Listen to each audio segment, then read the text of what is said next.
जय हिंद दोस्तों, आप सभी साथियों को मेरा प्यार भरा नमस्कार। मैं आशा करता हूं कि आप सभी अच्छे होंगे। तो चलिए शुरू करते हैं। आज हम प्रकाश के अपवर्तन के नियम और स्नेल के नियम को समझेंगे।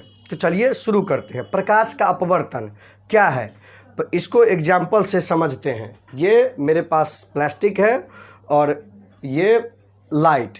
अब इस लाइट को बार रहे हैं, प्लास्टिक पर डाल रहे हैं, तो देख रहे हैं ये रोशनी इससे होकर गुजर जा रही है। यही क्या है, प्रकाश के अपवर्तन के उदाहरण है।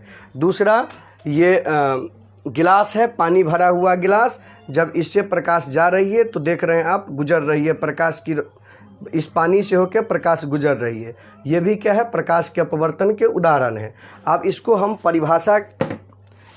परिभाषा के रूप में इस प्रकार बोल सकते हैं। जब प्रकाश किरणें एक माध्यम से होकर दूसरे माध्यम में प्रवेश करती है तो प्रकाश के चाल में परिवर्तन होता है, उसके दिशा में परिवर्तन होता है। इसी घटना को प्रकाश का अपवर्तन कहा जाता है।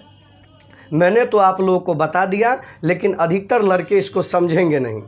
इसका कारण ये है कि ये लड़के अधिकतर समय अपना बर्बाद लड़की से बात करने में, अर्थात अपनी गर्लफ्रेंड से बात करने में लगाते हैं। तो मैं कहना चाहता हूँ तुम लोगों को कि अभी अपना समय बर्बाद ना करो। समय ही नहीं, इसमें तुम्हारा करियर भी बर्बाद होता है। अभी आप लोग पढ़ाई लिखाई पर ध्यान दीजिए, इसको समझने का कोशिश करिए।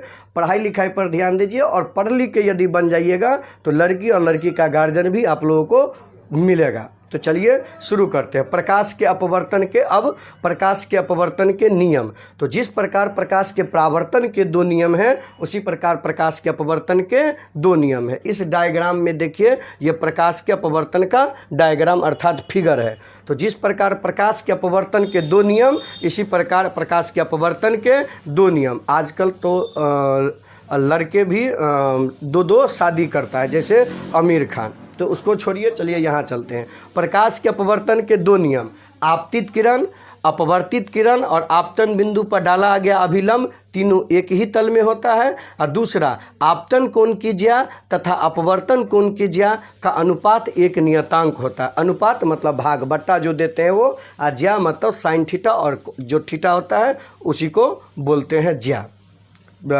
तो आप समझ गए होंगे प्रकाश के अपवर्तन के दो नियम, आपतित किरण, अपवर्तित किरण और आपतन बिंदु पर डाला गया अभिलंब, तीनों एक ही समतल में होता है। आपतन कोण की ज्या, अपवर्तन कोण की ज्या का अनुपात एक नियतांक होता है। अब दूसरा, स्नेल का नियम क्या है?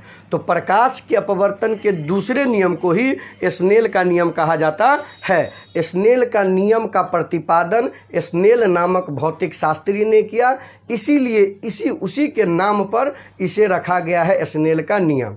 इसे परिभाषा के रूप में भी इस प्रकार कहा जा सकता है, प्रकाश के किसी विशेष वर्ण के लिए आपतन कोण की ज्या तथा अपवर्तन कोण की ज्या का अनुपात एक नियतांक होता है। इसे ही स्नेल का नियम कहा जाता है।